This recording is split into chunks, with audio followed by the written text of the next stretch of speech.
from both that standpoint and the standpoint of the defensive line just rushing with the guys up front, clearly dominated the day. It wasn't even funny. And then I wrote too, there were the number of good throws or completions. I mean, you probably could count on one hand. The one since, and I'm going to be fair, since I like Mike White's work in practice Thursday, today he wasn't good. There were two throws that are, to me, should be pitch and catch throws where the receiver's running across the field, maybe 10, 15 yards, and he threw behind them on both occasions where he tried and allowed the DB to break up a pass where that opportunity shouldn't have been there. There was also one play, I don't remember the quarterback, whether it was Skylar Thompson or Mike White, can't remember. It was one of those two, I think it was 19, where Tyreek was wide open. Tyreek got behind the safety, was open, could have turned on the afterburners. All you had to do was put it out there. Yeah. Now, the problem with that and saying that is the safety wasn't that far behind. You'd have to have led Tyreek, and I'm not sure that any of them have that arm. And so it turned down into a check down to, I believe, a tight end. And I was just like, Thompson. Yeah, I was just like, man, that's a wasted opportunity right there. Yeah, it's one of those where, and you can do that with Tyreek. You know, the old saying, if we're even, I'm leaving. With Tyreek, even he could even be 3 yards in front of the DB, and you still if you lead him enough, he's going to get behind him and make the catch. That takes, it takes a lot of belief and trust in what's going on. And again, we don't know what they're being taught to do. I don't know if they're taught to don't throw it unless you see him, open or what. Clearly open. Question for you. Go ahead. Because I did write this in alldolphins.com yesterday as one of my takeaways.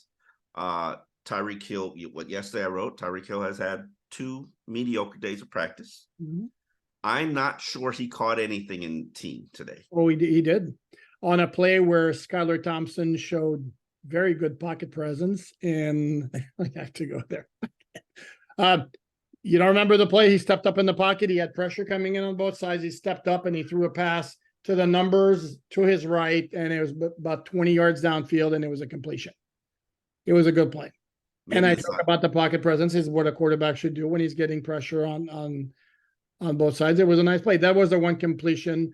Yeah, he was kind of not terribly noticeable. And again, we bring him up because he's the key guy on offense. And last year he completely, utterly dominated training camp.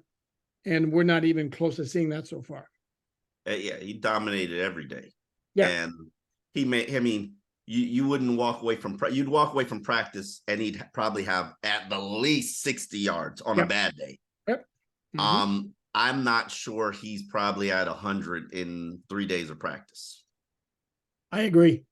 No, and it was like, I was shaking my head. Mind you, that was my first exposure in a training camp with Tyreek Hill. Yes. And it was like, holy smokes, is this guy good? But yeah, no question. Now he looks like he's a fast wide receiver, but he doesn't look like anything special. He just looks like a fast wide receiver. And I don't want to make too much of it, but it's very noticeable. This isn't the same Tyreek that we saw last training camp, because defensive backs were terrified of him to the point where if he moved, you saw everybody start to back up. Now, it could be the defense. The zone coverage could be impacting him. It could be he didn't practice in OTAs. He said he had some soft tissue injury. Could be, I would love to know what he's clocking on the field right now, because last year he was clocking 22 miles per hour. Even on one-on-ones, did you see him roast anybody? I didn't see him on one-on-ones, to be honest with you. Hold on. No, I did see. Yeah, no, I did actually. He's one-on-one against X on one of the. Oh yeah, they yes. And he got behind him. And they didn't connect. Yeah, correct. He I got remember behind that. X. Okay. Those were on the quarterback, because I think he was open on 2 plays and one-on-one, and quarterbacks didn't connect with him. I don't remember any other one, but I do remember that one. And yeah, it was X, and it was another receiver. I can't remember who. I think maybe Noah. Well, And and here's the thing. I refuse to believe for even a millisecond that if there was anything wrong whatsoever with Tyreek's lower body, whether it's hamstring, groin, quad, ankle, any of the sort, that he'd be out there practicing. I refuse to believe that. fair. So, That's true. Knowing the history of the Miami Dolphins, you're absolutely correct. Now, can you explain to me why he's been lackluster the last 3 days? and then What is your theory? I don't know. I don't know. I mean, he talked. I mean, I don't know. I don't want to diagnose from here. And I know somebody could easily point out to, does he have too many things going on outside of football? Whereas last year he came in with a purpose. He got the bag. He came into a new team. He wanted to set a tone, wanted to be a leader and all that. And he was hardcore. Wanted to set the tone for practice. Correct. And then this year, what did he talk about in the at his media session earlier this week? Talk about wanting to travel the world, see different countries. What's the point of earning a lot of money if you're not going to spend it? He's got the Soul Runner brand. He's got doing stuff on Twitch. But you know what he said? He says that he knows the offense now. Poupart, he was just out there freestyling last year. Yeah. Okay. Yeah, I know you don't believe it. I actually believe it. No, I actually. You don't think Tyreek talks for effect a lot? I don't. I haven't covered him enough to tell you that. So I don't know. You would know more than me. Tyreek talks for effect. I mean, and he's great for us because he's going to give you a lot of things. But a lot of things he says, I think they're meant to, like, I'm going to just shoot it out there, And so, no, I'm not buying that he didn't know half the offense last year no, sorry. One thing I will say, I think this has more to do with this type of coverage that they're doing. And also, if I can piggyback on that, we're not seeing him as much in motion like he was. I don't think he's taking the reps that he took last year. And I also don't see him as much in motion. And when he was in motion last year, like, everybody's like, alert, alert, alert, back up, back up, back up. And we're definitely not seeing that. Now, I like the action there. That was very good. Back up. That was very good. Yeah, and we're definitely not seeing that. I don't think the Dolphins, here's another thing too, is I don't think the Dolphins are concentrating on going to him as much as they did last year. And I think part of that was establishing their offense and all that was getting him in rhythm with Tua, developing Tua's confidence as well. And if you, like last year, the offense dominated training camp like nobody's business. And I think a large part of that was, it was a conscious effort. This year, it might be more about, evaluating everybody else because they already know what they have with Tyreek. The defensive coordinator also sucked last year. Wow. Harsh. Did he not? Didn't suck in the season opener against New England when they won 20-7. Didn't suck against Buffalo in week 3 when they won, even though they did give up a lot of yardage, but they came up big at crunch time. Didn't suck in the Sunday night game against Pittsburgh when the offense struggled. So, yeah, the defense wasn't great, despite a lot of injuries also. I am not into the dump on Josh Boyer camp. Sorry, not happening. One note that I'm gonna say it again. This is our daily Savon Ahmed and Devon Achane are the same guy update. That's it. Okay, let's move on to a different topic. Yes. I've decided that I'm going to differentiate them with clothing. One was wearing orange shorts and one was wearing an orange shirt that escaped the shorts. However, by the time practice ended, I forgot which one was which. Okay. But they look the same. They're like the same dude. And by the way, just a point, I saw this comment on YouTube. Yes, Achane runs a faster 40-yard time than Ahmed. If they run the length of the field, Achane's going to win pretty easily. When they both get the ball on a carry and they're running, 5 to 10 yards, the difference in the 40-yard dash of less than one second over 40 yards, on one tenth of a second over 40 yards. Yes. Sorry, 1/10 of a second in a span of 5 to 10 yards. You're not going to notice it. Okay, so sorry for those who get offended by that statement. They look like the same guy. I said this on the first day we did practice and we did this podcast. If I told you that the plays Savon Ahmed was making were really Devon Achane, you'd be screaming from the mountaintops that Achane needs to be the starting running back. Yep. And Ahmed has looked like the best back in camp to me. But I always have that opinion when they don't have pads on. Then when they do put pads on, the guy vanishes. It's been 3 years of the same thing for me. So, and that's coming Monday, by the way. The pad first day of pad. If he spends a week in pads practicing like he's practicing now, I'll be like, oh snap, okay. But I know what's going to happen. History, I'm one of those people. History just keeps repeating. Same thing I'll say with Noah Igbinoghene. Noah should get first crack. He looked good today. Wow, the eye roll. Listen. He looked good today. Sorry. Noah should get first crack at replacing Jalen Ramsey. And here's the reason why he should get first crack at replacing Jalen Ramsey. If you think about this from a coach's standpoint, you cannot elevate a rookie, then have him struggle, then have to build up his confidence. Great point. You can't put him out there against Tyreek, have him get chewed up. Not saying that he would, but have him get chewed up, then come back to the huddle and be like, yo, this is what happened, this is what happened, this is what happened. Go back out there. Great point. We saw that with Noah. Remember his first year where he started? Remember his second year?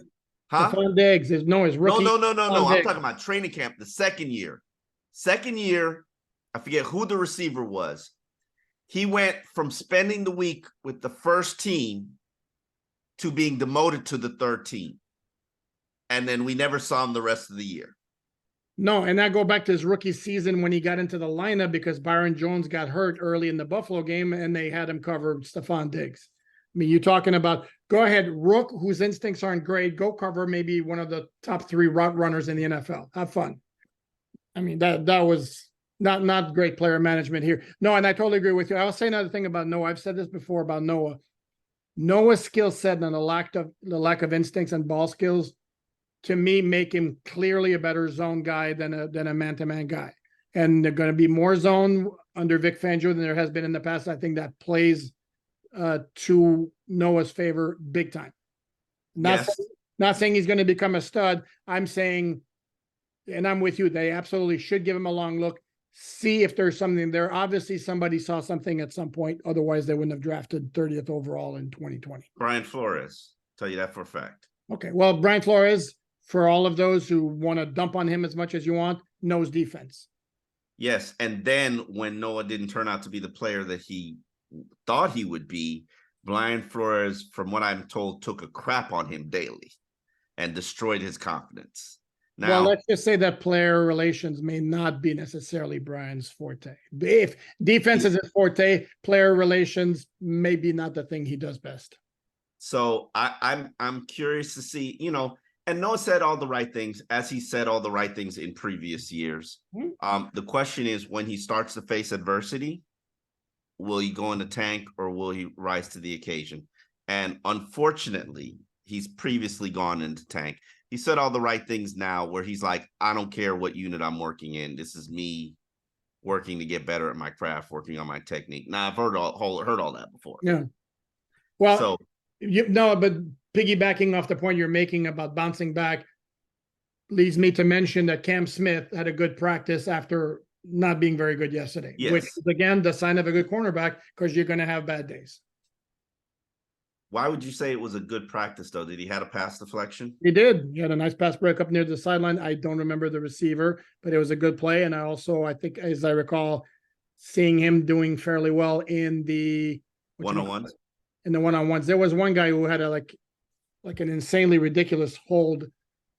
Literally had the 3/4 of the guy's jersey in his hand. It wasn't Cam Smith. I don't remember who it was, but it was dude, I mean, he was holding him like this. Like they're going to Son, you're going to get called when you do that. And that, by the way, going back to Cater, love Cater as a guy, good skills, great tackler. I've said that from the beginning. To me, best tackling cornerback the Dolphins have had since Vontae Davis. That's the only part of his game I don't like is he gets grabby. And if you remember, it came back to bite him and the Dolphins late in that Buffalo game on that Saturday night when he had that key hold and DPI against Isaiah McKenzie to set up the game-winning field goal. Well, another thing that we should mention about today's practice is snapping was not ideal. No. I gave the centers, all of them. It's a group effort. I gave them the stock down today because of the snapping issues, not just that, but identification isn't all on quarterbacks. And you can't have the same issue on 3 units and not think that there's a problem. In terms of free blitzers, Duke Riley, props to him. Man's got a new video out. Can't remember the name of the song. Don't Let Me In, I believe it's called. Don't Let Me In. Mm-hmm. He had a strong practice today. Probably the best practice I've seen from a linebacker since camp began. Does it mean anything? No, it doesn't, because David Long and Jerome Baker are your starting inside linebackers. But I will say this, and I will continue to say this, the Dolphins need to not only add a cornerback, but they need a linebacker, because if what happened to Jalen Ramsey happens to the linebacker unit, season might be over. You don't have anything of quality there. Well, Channing Tindall again had another play today where he got noticed. Yeah, he's starting to and it's nothing. I don't want to portray it like, oh my God, we're gonna star in the making, but he's starting to become a little bit more noticeable, which is progress, which is what you want to see. Because last year, again, he didn't do a whole lot. What else? We should mention on the offensive line, Teron Armstead not playing. And obviously he wouldn't have solved everything that went wrong with the first team offensive line. Every offensive line unit struggled today, if we're going to be honest. Yeah, Liam got whooped a lot today. Well, Connor Williams also there was a running play where Raekwon Davis moved along the side, the line of scrimmage, and basically kind of did one of these to Connor Williams, like, get out of my way, son. I need to get somewhere. And Liam Eichenberg, unless my eyes deceive me, had a really good block on that one long good run that everybody talked about. He did. And Bradley Chubb takes offense to that. He does not count that as a block. And there was one play too that I remember if it was a running play or a pass play, but there were 3 offensive linemen on the ground. I remember that too. Yeah. It was like, whoa, that doesn't look terribly ideal. So yeah. So suffice to say, not a good day for the offense. Anybody. Great day for the defense. And you wonder, did the Jalen Ramsey injury inspire them? Was the practice set up to make the defense shine? Practice was set up. Aftermath of the Jalen Ramsey injury to make everybody feel better. In days like when blitz days, your defensive coordinator has to go to the head coach and say, "Hey, can I blitz today?" Yep. And so Mike McDaniel gave the green light. Now he's got a whole lot of coaching film. There's a whole lot of coaching film that they need to go over, because that was bad. Okay, and then guess what happened Sunday? I'm going to guess the offense is going to rebound with a big-time performance on Sunday because they're not practicing Saturday. On that note, we're going to wrap it up. This has been the training camp recap, practice 3, All Dolphins podcast on YouTube, Miami Dolphins Insider, wherever you get your podcasts on the Fans First Sports Network. And until we do this again, Omar, he is Omar. I am Poupart. Thanks again for watching.